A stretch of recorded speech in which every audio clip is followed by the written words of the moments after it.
मेरा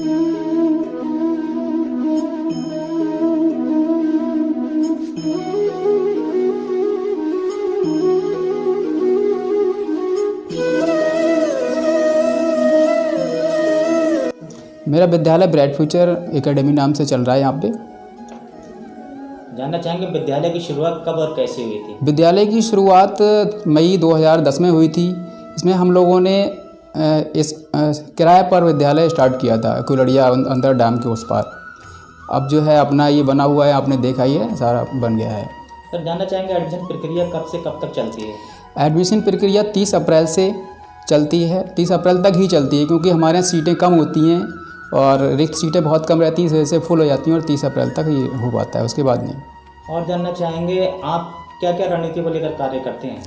जी, सबसे पहली बात तो ये है कि हम क्वालिटी एजुकेशन को लेकर बात करते हैं, गुणवत्ता पर ध्यान रखते हैं। दूसरी चीज़, प्रत्येक कक्षा में 30 से 35 बच्चे ही बैठाते हैं और बच्चों को विद्यालय आने के लिए प्रोत्साहित करने के लिए हम उन्हें घर के जैसा वातावरण प्रदान करते हैं, जैसे समय समय पर खाने पीने की चीज़ें बच्चों को उपलब्ध कराना, खिलौने आदि की व्यवस्था कराना, टीचिंग लर्निंग मटेरियल वगैरह जो है उससे शिक्षा देना और समय समय पर खेल के पीरियड लगाना, ताकि बच्चे बोर ना हो, स्कूल आने में उनका मन लगता रहे। बच्चों के भविष्य को लेकर किन बातों का विशेष ध्यान रखते हैं? बच्चों को भविष्य को लेकर देखिए, सबसे पहली बात तो ये है, हम जूनियर क्लास से यानी 6 से 8 तक रीजनिंग वगैरह और जो प्रतियोगी परीक्षाओं से संबंधित प्रश्न होते हैं वो हम लोग तैयार करना शुरू करा देते हैं और कक्षा फर्स्ट से यानी प्रथम कक्षा से ही जीके वगैरह, सामान्य ज्ञान, ये सारी चीज़ें हम जो है तैयार कराते हैं ताकि फ्यूचर में उन्हें कोई समस्या ना आए और वो पहले से ही तैयार रहें। कोरोना काल चल रहा है, लॉकडाउन के समय आप किस प्रकार बच्चों को पढ़ा रहे हैं? जी, इस समय हम ऑनलाइन मोबाइल से पढ़ा रहे हैं, लेकिन कुछ बच्चों के पास मोबाइल ना होने की वजह से प्रॉब्लम हो रही थी। इस वजह से हम लोगों ने ऑफलाइन भी व्यवस्था की है। हम लोग सारे सब्जेक्ट हैं उनके प्रश्न उत्तर वगैरह पहले से ही तैयार करा ले रहे हैं और जो भी पॉसिबल है उतना एक्सप्लेनेशन पहले से ही हम लिख दे रहे हैं, नोट्स वगैरह सब तैयार करा के बच्चों को गार्जियन के माध्यम से या अपने किसी स्कूल के व्यक्ति के माध्यम से बच्चों तक भिजवाते हैं वो, और उनकी लगभग मॉनिटरिंग भी करते हैं हर सप्ताह, ताकि बच्चे कर रहे हैं या नहीं कर रहे हैं। इस वजह से हमसे ज़्यादातर बच्चे, लगभग 90% बच्चे जुड़ चुके हैं और वो अपनी पढ़ाई जारी किए हुए हैं। सर जानना चाहेंगे कोरोना काल में आप आवाम को, बच्चों को क्या संदेश देना चाहेंगे? जी, हम ये चाहते हैं जैसा कि सरकारी गाइडलाइन है उसके अकॉर्डिंग सारे बच्चे और गार्जियन चलें, मास्क पहने और हैंड सैनिटाइज़र अपने हैंड धोते रहें, हैंड सैनिटाइज़र का इस्तेमाल करें, बेवजह घर से बाहर ना निकलें।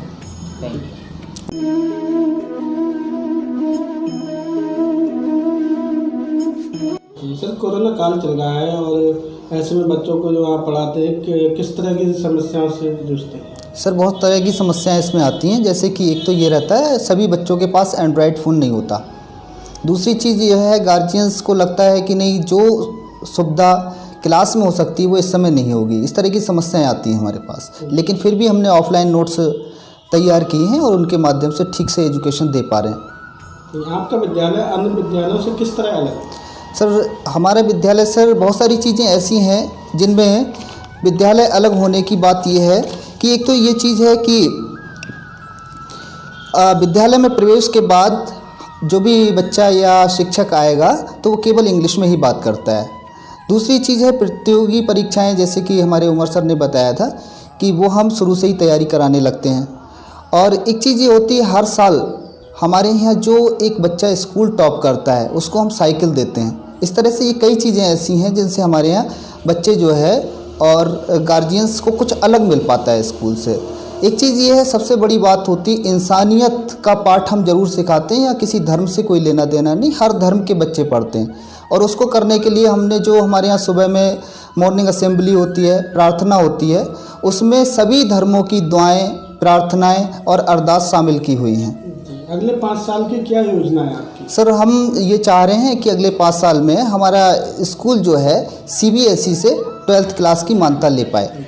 जी, बच्चों और अभिभावकों के लिए कुछ संदेश देना चाहिए? जी बिल्कुल, मैं चाहूँगा कि सारे बच्चे इस समय घर पे खाली हैं और अभिभावकों के संरक्षण में हैं, तो मैं चाहता हूँ ये अच्छा समय है पढ़ाई के लिए, क्योंकि अब इस समय ना ही कोई समय बर्बाद हो रहा है स्कूल आने में, ना स्कूल जाने में।